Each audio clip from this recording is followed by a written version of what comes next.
Hi everybody, welcome to this week's segment of OWA Live. The hot topic this week is all about Fed interest rates. So we didn't see an increase. I actually have a couple of bets that I made, one with Rich and one with a client for a hamburger. I thought that they were going to increase rates, but oh well, I guess that you win some and you lose some. In any case, I thought it would be interesting to talk a little bit about what's going on with the Fed and to see kind of what is going on and what to expect. So today, we're making this video on Wednesday. You'll probably see it on a subsequent Friday when we release them. But today, the Fed met and announced to the world that they weren't going to increase rates this time around. But they did signal that they're planning on potentially two rate increases through the rest of the year. Stock markets at first didn't respond too positively to it, but then things kind of calmed down. It's always interesting. You're going to be seeing this video this is going to be me talking about the future in the past, which is kind of weird, but I think that the markets aren't going to be very positive tomorrow. I think Thursday we're probably going to see quite a bit of volatility as a result of that, mostly because the stock market is expecting the Fed to start reducing those rates. Mr. Powell, the Federal Reserve Board chair, has always been hawkish, which just means he likes to have interest rates low.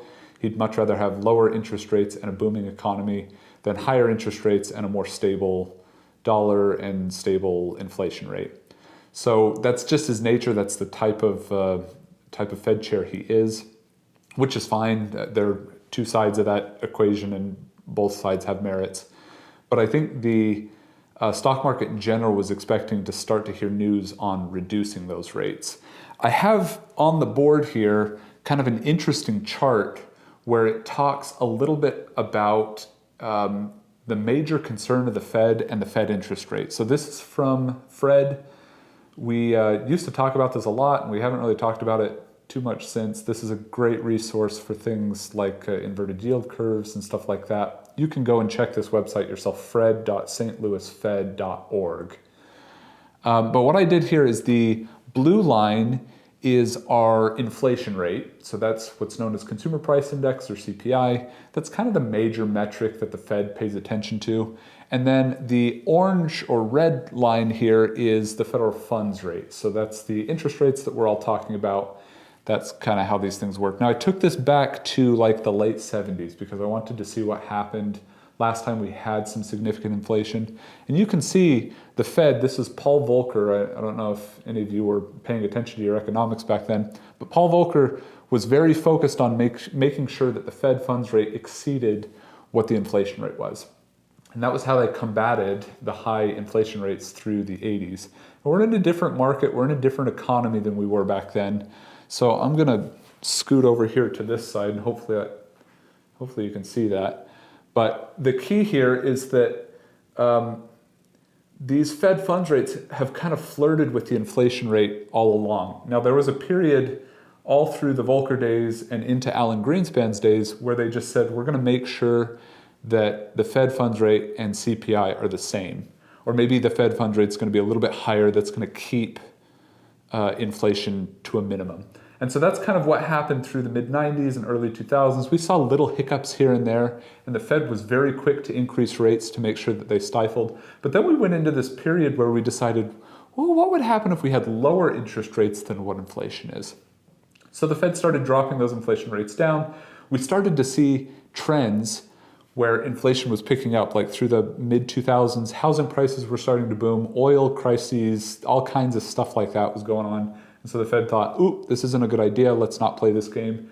They jumped rates up, and then we went right into the 2008 market volatility. The housing correction, Great Recession, like all that awful stuff.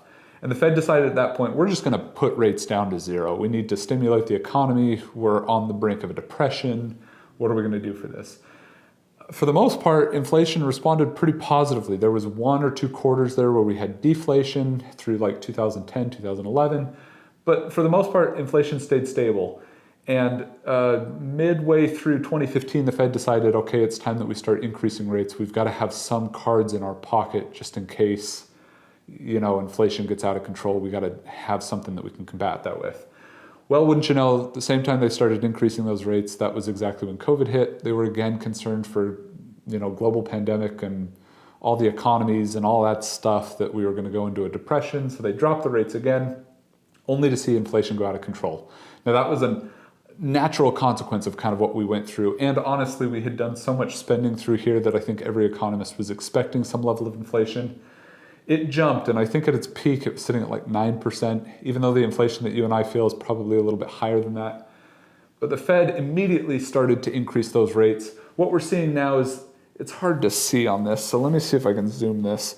The Fed's website is a little bit cumbersome to use, as you would expect from a federal website. So what I'm going to try to do here is zoom real tight into where we are today, and you can see that CPI is starting to dip down. So the Fed is starting to say, okay, we're not going to increase rates anymore. We're just going to keep it level and see what happens.